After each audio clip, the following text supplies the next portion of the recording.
they could still end up there.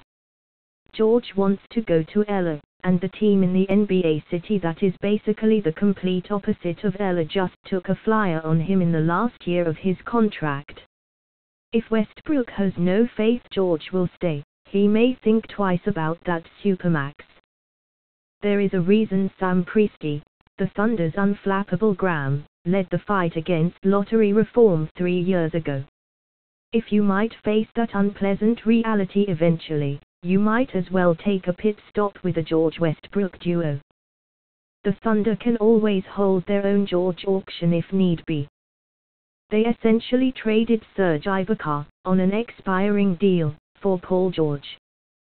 The Magic traded Ibaka for Tyrese Ross and a pick, since traded, in the 2020s. This is almost a risk-free gamble for the Thunder. Victor Oladipo is a nice player, but he's 25, and still hasn't developed into the two-way wing monster some projected. He's an average three-point shooter whom opponents leave open, an erratic drive and kick guy, and a so-so defender with inconsistent habits. He's coming off the worst season of his career by most measures, although playing alongside Westbrook in the highest usage season in recorded NBA history deflated everyone's numbers. Still, the fit was awkward. Oladipo is fine. He's also making $21 million per year, a price point at which you hope to get better than fine. Domantas Sabonis, also headed to ADR, is a mildly intriguing prospect who might turn into a playmaking power forward with some three-point range. He flamed out after a promising start not unusual for rookies and attempted 67 free throws all season. You give up that stuff in a second for Paul freaking George. Paul George is a boss. In the worst case, he and Westbrook leave, and you start a new tanking scheme. Whether Presti would stick around to guide it is an interesting hypothetical. If you drew up the ideal second banana for Westbrook, it would look a lot like George, or Anthony Davis, if you prefer bigs. He's comfortable working off the ball as a spot-up guy, and slithering around screens for catch-and-shoot jumpers or catch-and-drive attacks in the middle of the floor. He has hit better than 40% of his catch-and-shoot threes over the past 3 seasons combined, per SportVU data. The Thunder are unstoppable when they run a Westbrook-Adams high pick and roll, and surround them with 2 or, preferably, 3 shooters.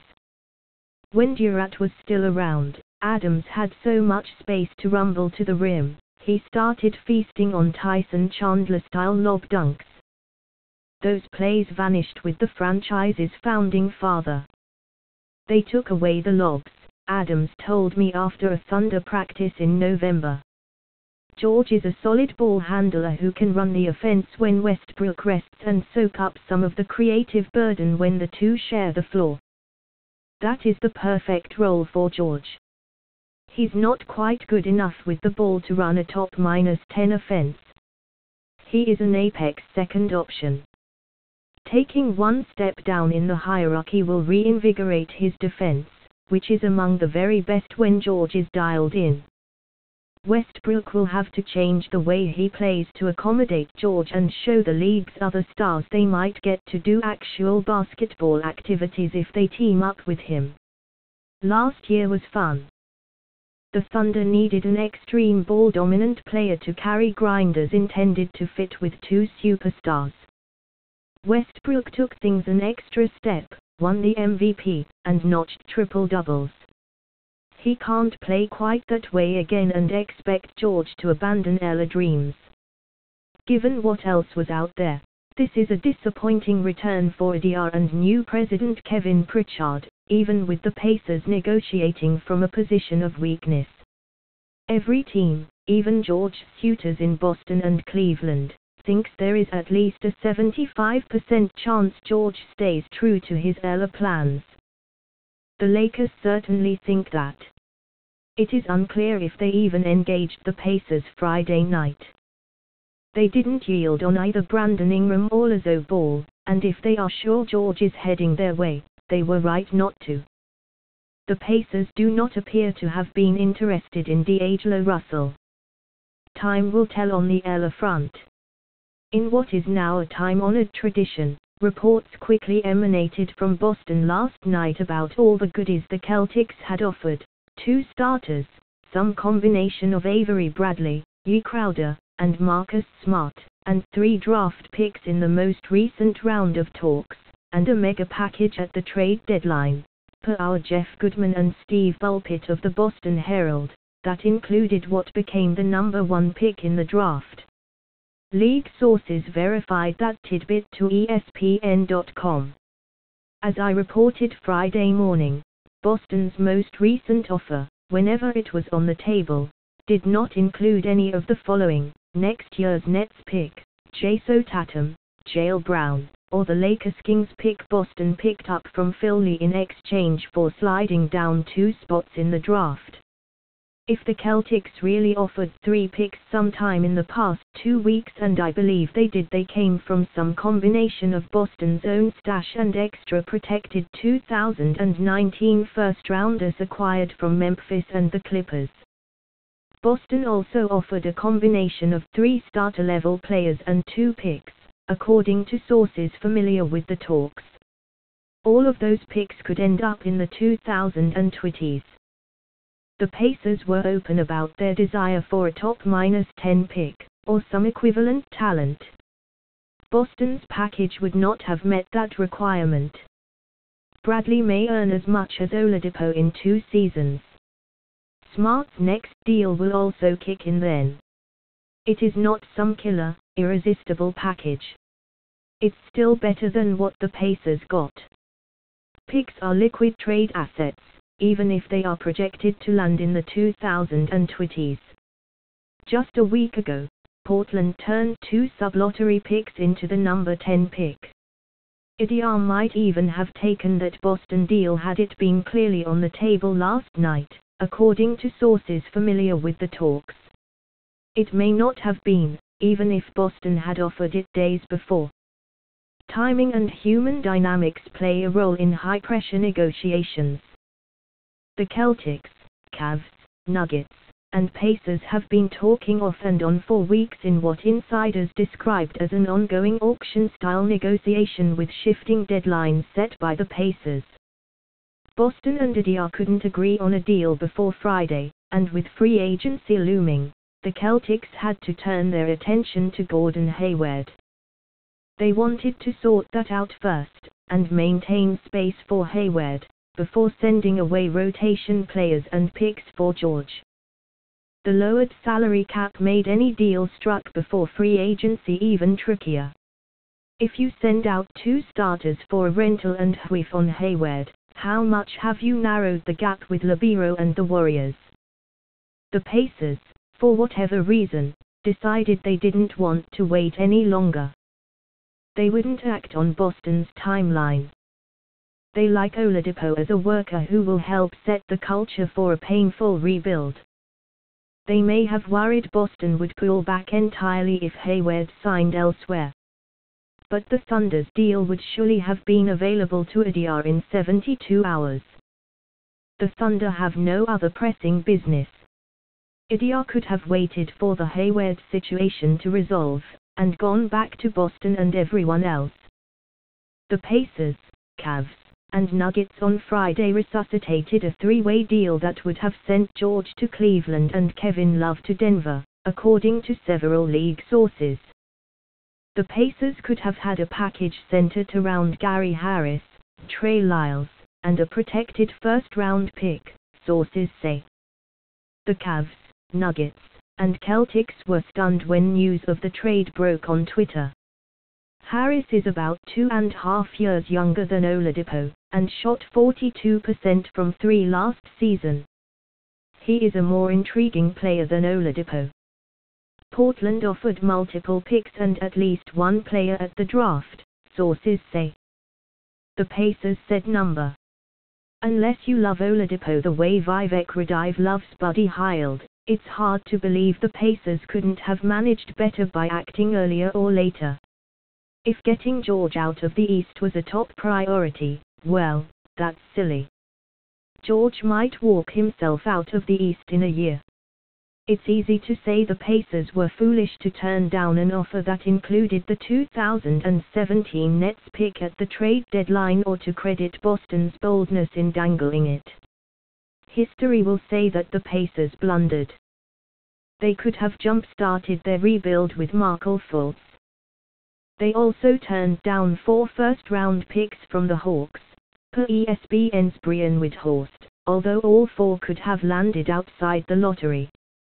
It's also not super relevant. Larry Bird was running the Pacers then.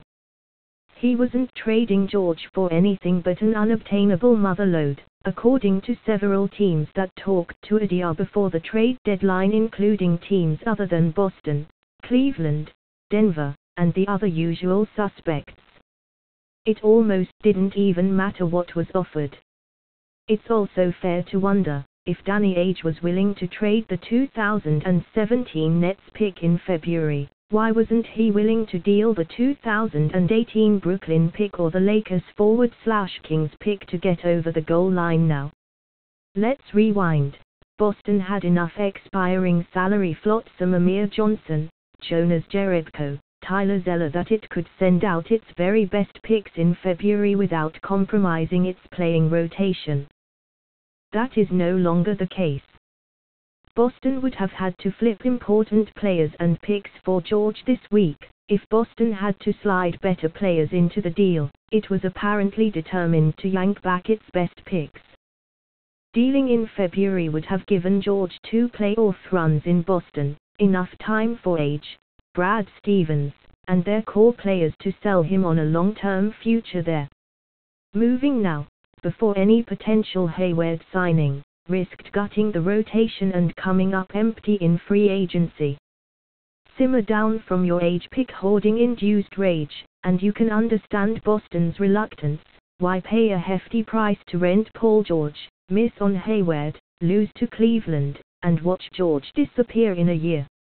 Even so, some of those core players are goners anyway, either to free space now for Hayward, or next summer via lucrative new deals in free agency. It is very unlikely Boston retains all 3 of Isaiah Thomas, Smart, and Bradley next summer. Tatum and Brown are locked in, along with 2 well-regarded imports in Antetokounmpo and Guiuscoiabuse. The whole point of trading down for an extra top -5 level pick is to act aggressively when the opportunity is there. Other stars will become available over the next couple of years, but at some point, you have to throw in a little. Critics pretend these are easy choices. They aren't. Evidence suggests Boston is playing for 2020, not 2018. Still, if Boston nabs Hayward in 2 days, this will prove to be a huge missed chance. On the flip side, the Pacers will never know if Boston, with Hayward in the fold, might have forked over one of those 2 juicy picks. Boston is still very much in the mix for Hayward, but Utah made up ground with its buzzer-beating addition of rookie Rubio. George Hill's future in Utah had grown uncertain. He turned down a huge extension last season, according to league sources and prior reports, and his toe issues linger. Rubio stabilizes a position of need. He is a signal to Hayward, we are trying. Minnesota fans are up in arms about effectively flipping Rubio for Jeff Teague, and then paying Teague about $3 million more per season than Rubio. I get it. Rubio is a beloved player. He plays with a totally unique panache. His limitations are obvious, but something about what he does, the timing of his passes, the range of possible angles for them, his accuracy and daring-do makes the players around him better. But his shaky shooting from all over the floor would have been a problem alongside 2 big men and 2 wings, Jimmy Butler and Andrew Wiggins, who do their best work inside the arc. Rubio surged from outside late last season, but we've seen blips of that before. He also shot a hideous 48% from the restricted area, per Basketball Reference. the 5th time in 6 seasons Rubio failed to crack 50% from there. Teague isn't a great shooter, but he's more accurate than Rubio, and he'll get more catch-and-shoot looks than he did in Atlanta or Adia. He should be a better fit for the revamped Wolves, even if the boost isn't huge. To get that, plus an extra first-round pick, is decent enough work. The pick comes via Oklahoma City, and the Wolves will get it next year if the Thunder make the playoffs. They damn well should now with George. The Thunder have about $110 million in 2017-18 salary committed to 10 or 11 players, depending on what they do with Semaj Christo's non-guaranteed deal. That includes nothing for Andre Roberso or Taj Gibson. The tax luxury tax is set at $119.3 million. If Gibson leaves, the Thunder will have a hole at power forward unless they think Jerami Grant is ready to start there. He's not. They could try Roberso as a small ball power forward, and use their mid-level on a shooter, though spending the full version, valued around $8.4 million, would trigger a hard cap just above the tax. Side note, I'm fascinated to see if any team bids above the mid-level for CJ Miles. It will be very hard for a franchise that wouldn't go into the tax for James Harden to avoid it now. If they re-sign Roberso or Gibson and use either version of the mid-level exception, they could dip well into it. Waiving Kyle Singler and Kyle Singler's hair with the stretch provision would soften the blow, but likely not take them all the way under. Trading Ease Kanter would do it. Good luck with that. George is worth all of this to the Thunder, even if the experiment fails. They should be really good next season, perhaps a number 4 seed in the West. This is a rabbit out the hat job from Priesty. The rest of the league is reeling and confused. The Thunder are back in business for now.